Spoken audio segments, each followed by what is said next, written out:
चुनाव की बात में आप सभी का स्वागत है। मैं हूं आपके साथ साधना बत्रा। हरियाणा पूरी तरह से अब चुनावी मोड में है। चुनाव की घोषणा के बाद बैठकों का दौर भी तेज हो चुका है। रणनीतिक मंथन सभी दल कर रहे हैं, जीत के दावे भी किए जा रहे हैं और नेताओं के दल बदलने का सिलसिला भी तेज हो चुका है। ऐसे में किसके दावों में कितना है दम, ये जानने के लिए देखते रहिए हमारा खास कार्यक्रम।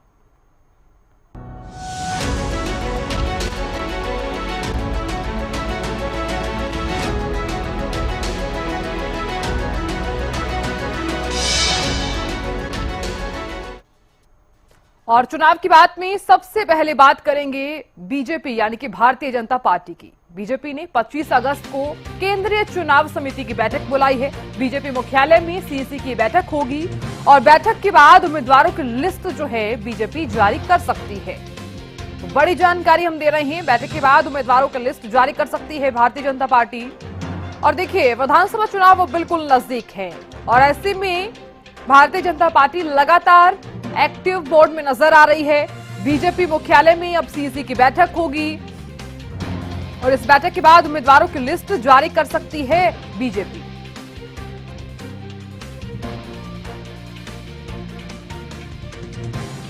और यह बैठक बीजेपी मुख्यालय में होगी।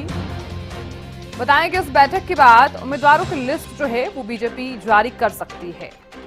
तो 25 अगस्त को केंद्रीय चुनाव समिति की बैठक बुलाई है बीजेपी ने और बीजेपी मुख्यालय में सीसी की बैठक होगी।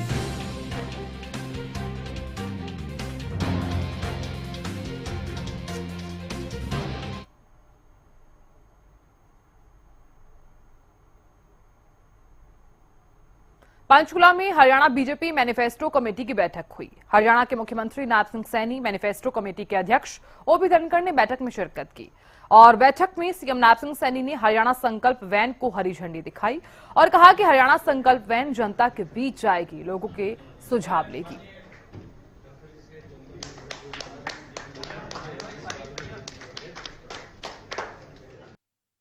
वैन जनता के बीच में जाएगी, जनता के सुझाव हम एकत्र करते हैं, क्योंकि पिछले 10 वर्षों में हमारी सरकार ने लोगों की अपेक्षाओं के अनुरूप जो उन पिछले संकल्प पत्र में बातें आई थी, उन सब बातों को पूरा करने का काम हमारी सरकार ने किया है।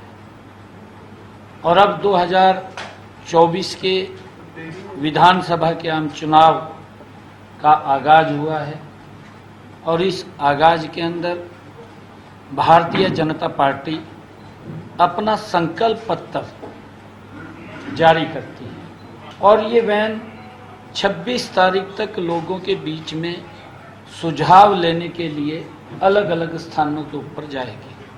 हर 22 के 22 जिलों में ये वैन चलेगी। आज पंचकुला से हम इसका शुभारंभ कर रहे हैं आप सबकी उपस्थिति में।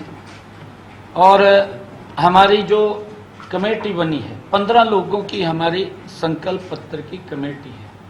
पिछले 10 वर्षों में जो हमारी सरकार ने नॉन स्टॉप हरियाणा प्रदेश को आगे बढ़ाने का काम किया है। और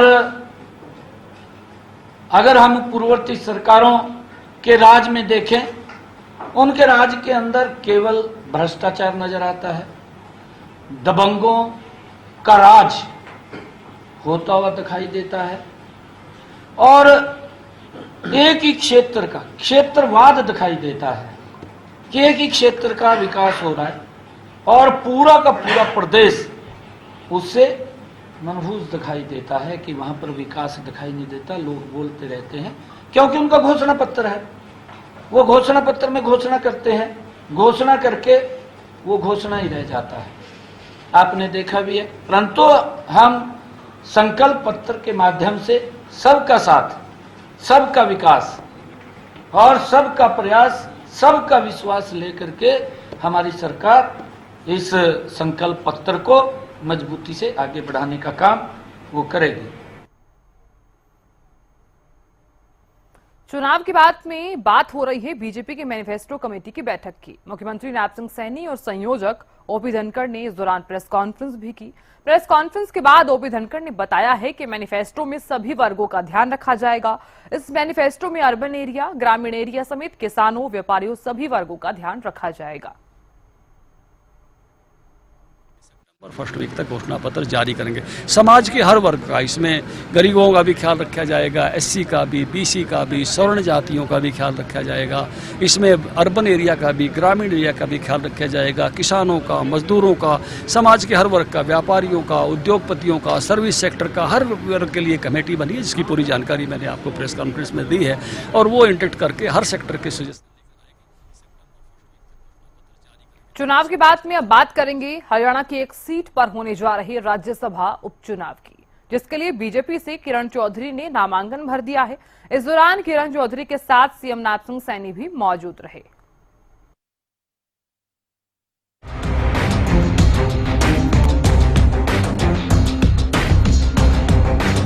हरियाणा में 3 सितंबर को होने वाले राज्यसभा उपचुनाव के लिए बीजेपी से किरण चौधरी ने नामांकन कर दिया है।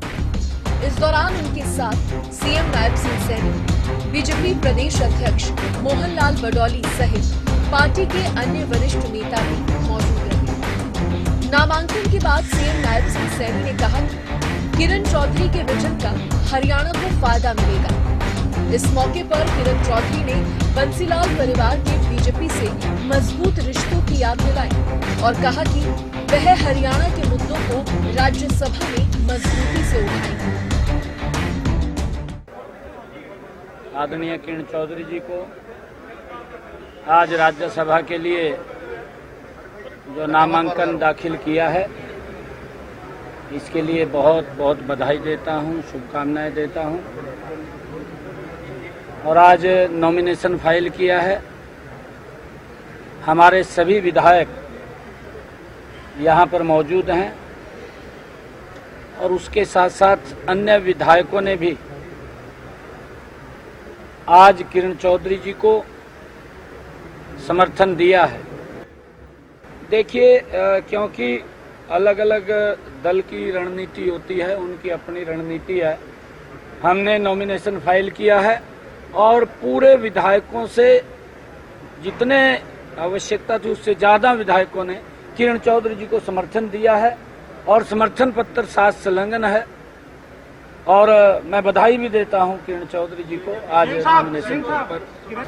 मैं सबसे पहले तो भाजपा का पूरा शीर्ष नेतृत्व, माननीय मोदी जी, हमारे जो हैं होम मिनिस्टर हमारे मनोहर लाल जी, साथ के साथ हमारे जो हैं नड्डा जी जो हमारे अध्यक्ष हैं, और हमारे सीएम साहब नायब सैनी जी और सारे के सारे जितने विधायक जो हैं जिन्होंने मुझे समर्थन दिया है, जो भाजपा के विधायक हैं और जो अन्य विधायकों ने आकर जो मुझे समर्थन दिया है, तहे दिल से मैं सबका बहुत बहुत धन्यवाद करती हूँ। और दूसरी बात ये है कि हमारा परिवार का बहुत पुराना रिश्ता रहा है भाजपा के साथ। चौधरी बंसीलाल जी ने भाजपा के साथ मिलकर जो है सरकार चलाई थी और पूरा हरियाणा जो है उस समय समृद्ध हुआ था। आज जो है प्रधानमंत्री जी की नीतियों से प्रभावित होकर और माननीय हमारे जो उस समय मुख्यमंत्री थे मनोहर लाल जी, आज केंद्र मंत्री हैं, उनसे प्रभावित होकर मैंने जो है भाजपा ज्वाइन करी। ये देखते हुए ज्वाइन करी कि आने वाला समय जो है ये बीजेपी का है और जो पार्टी देश हित के लिए, प्रदेश हित के लिए काम करती है, उसके साथ जुड़ना जो है वो मेरा सौभाग्य होगा। किरण चौधरी के नॉमिनेशन के दौरान बीजेपी का दलबल भी दिखाई दिया, जहां उन्हें समर्थन देने के लिए एनडीए के घटक दल एचएलपी सुप्रीमो सिरसा विधायक गोपाल कांडा सहित जेजेपी के विधायक, जिनमें जोगीराम सिहाग, रामनिवास सुरजाखेड़ा, राम कुमार गौतम और हाल ही में जेजेपी से अपने सभी पदों से इस्तीफा देने वाले अनूप धानक भी मौजूद रहे। इसके अलावा निर्दलीय विधायक नयनपाल रावत ने भी किरण चौधरी के नामांकन में पहुंचकर किरण का समर्थन किया। हमारे जोगी राम जी सिहाग और हमारे राम निवास जी सुरजाखेड़ा, राम कुमार जी गौतम, अनूप धानक जी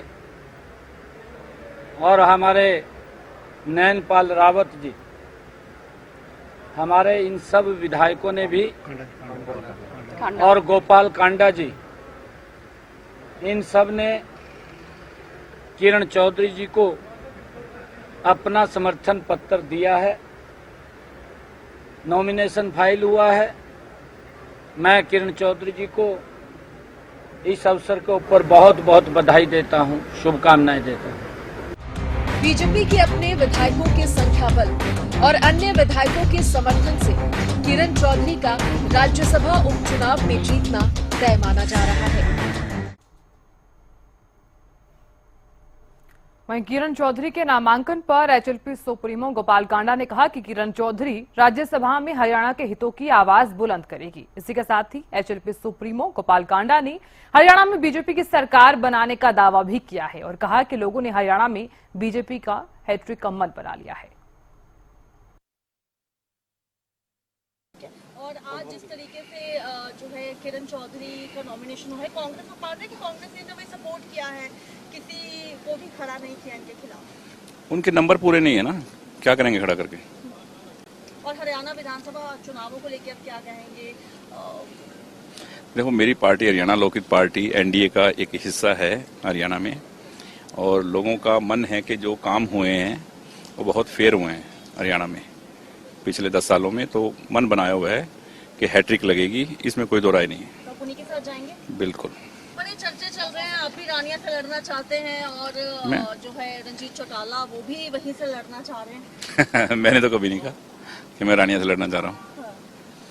रंजीत चौटाला जी जरूर रानिया से लड़ना चाह रहे होंगे। तो कोई कंट्रोवर्सी नहीं है अभी इसमें? नहीं, कोई भी लड़ सकता है, कहीं से भी, क्या कंट्रोवर्सी है। हरियाणा विधानसभा चुनाव को लेकर कांग्रेस पार्टी की तैयारियां जोरों शोरों से चल रही हैं। इस बीच कांग्रेस नेता चौधरी बीरेंद्र सिंह ने बताया है कि कई आवेदन आए हैं, स्क्रीनिंग कमेटी के सामने अच्छे पैनल भेजेंगे। वहीं सिरसा से कांग्रेस सांसद कुमारी शैलजा ने कहा है कि हरियाणा में माहौल अच्छा है। इस दौरान उन्होंने बीजेपी पर निशाना भी साधा है।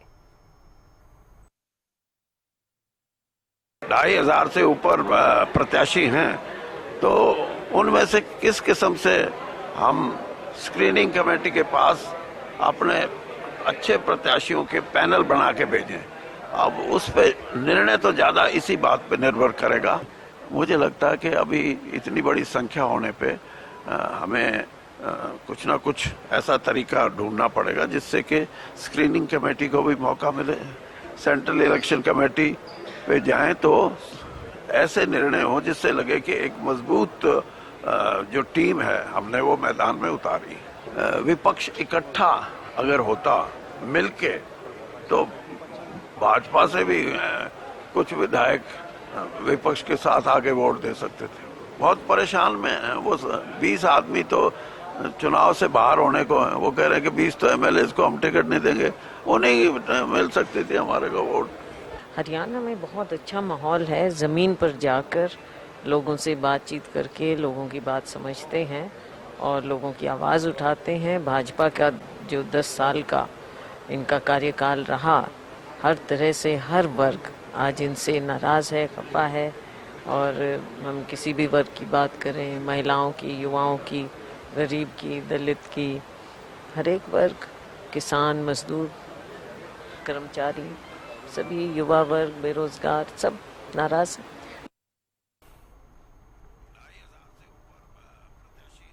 और अब देखिए, हरियाणा विधानसभा चुनाव को लेकर कांग्रेस की तैयारियां तेज हैं। चुनाव में कांग्रेस का टिकट वितरण एक बड़ा मुद्दा बनकर सामने आता है। इसको लेकर हरियाणा न्यूज से कांग्रेस के वरिष्ठ नेता कैप्टन अजय यादव ने खास बातचीत की है। उनका कहना यह है कि मेरिट के आधार पर टिकट दी गई तो कांग्रेस को 70 पार सीटें मिलेंगी। कांग्रेस के वरिष्ठ नेता और ओबीसी के चेयरमैन कैप्टन अजय यादव हमारे साथ बातचीत करने के लिए मौजूद है। हरियाणा न्यूज पर आपका स्वागत है सर। सबसे पहला सवाल रहेगा विधानसभा चुनाव को लेकर के।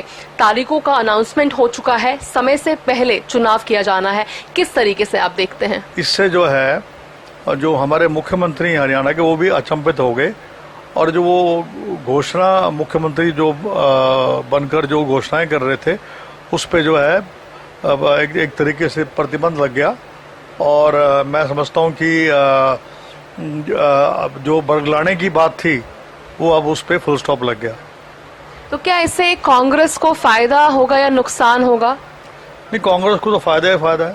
कांग्रेस जो है इस बार जो है लोगों की राय में इस बार हरियाणा में कांग्रेस की सरकार आएगी और मैंने एक बात साफ तौर पे मैं कह रहा हूं कि मेरिट के आधार पे अगर टिकट दी तो 70 पार कांग्रेस जो है सीटें लेगी। स्ट्रेटजी यही बनाने की बात है कि जो सर्वे रिपोर्ट है उसके मुताबिक जो है टिकटों का वितरण हो, कोई चाहे सगा किसी का भाई हो या रिश्तेदार हो, उस प्रकार की प्रतिक्रिया नहीं होनी चाहिए और तमाम जो सिलेक्शन हो मेरिट के आधार पे हो। और मुझे लगता है कि इस बार जो है ये सख्त निर्देश हैं राहुल गांधी जी के कि सभी पक्षों को सुना जाएगा।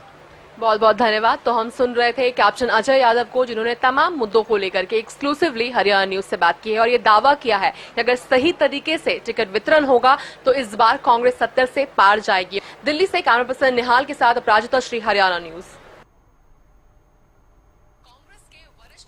और अब देखिए विधानसभा चुनाव को लेकर तैयारियां जोरों शोरों से चल रही हैं और इस बीच हरियाणा के चुनावी रण में सियासी समीकरण तेजी के साथ बदल रहे हैं। जेजेपी से विधायक रहे रामकरण काला कांग्रेस में शामिल हो गए हैं। इधर पूर्व सीएम भूपेंद्र सिंह हुड्डा और प्रदेश अध्यक्ष उदय भान ने रामकरण काला को कांग्रेस की सदस्यता दिला दी है और इस दौरान पूर्व सीएम भूपेंद्र सिंह हुड्डा ने रामकरण काला का कांग्रेस में स्वागत भी किया। साथ ही कहा है कि पार्टी में सबको मान सम्मान मिलेगा, साथ ही मिलकर कांग्रेस की सरकार बनाएंगे। इसी के साथ ही रामकरण काला के कांग्रेस में शामिल होने के बाद हरियाणा न्यूज ने खास बातचीत की है।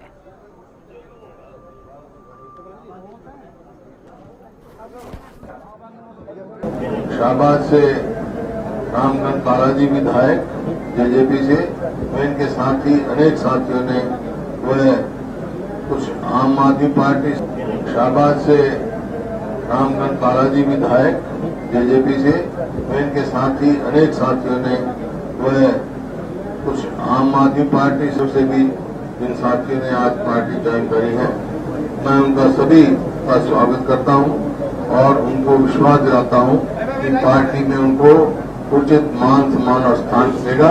अब मौका है, सही फैसला सही समय पे लिया आपने। चुनाव का पंचा पड़ चुका है, अब घर जाके भी कांग्रेस को जो है मजबूत करने का कार्य करेंगे और कांग्रेस पार्टी की सरकार बनाने का काम करेंगे। हमारे साथ रामकरण काला जी मौजूद है। हरियाणा न्यूज पर सर आपका स्वागत है। नीतियां थी जिसकी वजह से आप कांग्रेस में शामिल होने का निर्णय लिया है आपने? हमारी नीति है, हमारी जो जनता हर छत्तीस बिरादरिया दुकानदार व्यापारी जो 10 साल से वो एक सोच रहे भी, हमारे जो चौधरी भूपेंद्र सिंह हुड्डा, दीपेंद्र उदयभान जी और बाबरिया जी और राहुल गांधी जी और भी पार्टी जितने बनना साथी सब उनके आज कांग्रेस पार्टी अब एक महीने के अंदर कांग्रेस सरकार आनी है, तो जनता के जो दोहरा काम पड़े हैं वो काम करवाने के लिए हमने पार्टी ज्वाइन की। काफी अहम सवाल उठता है, विधानसभा का चुनाव का डेट अनाउंस किया जा चुका है, तो क्या किसी प्रकार का कोई वादा, किसी प्रकार की कोई बात आपके द्वारा रखी गई होगी प्लेटफॉर्म पर?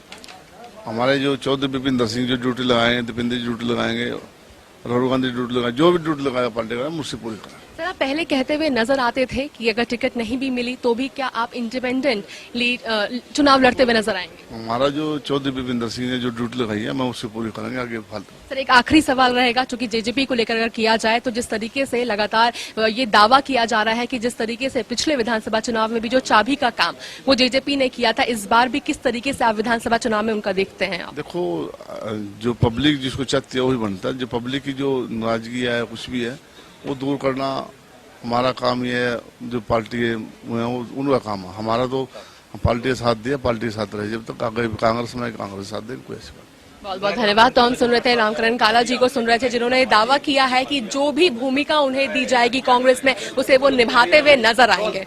दिल्ली से कैमरा पर्सन निहाल के साथ अपराजिता श्री, हरियाणा न्यूज दिल्ली।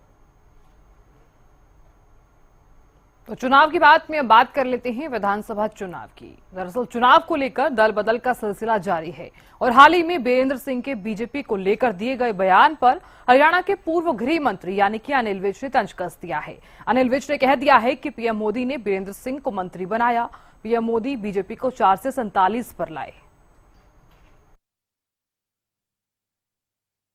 47 तक मोदी जी ने पहुंचाया हमें।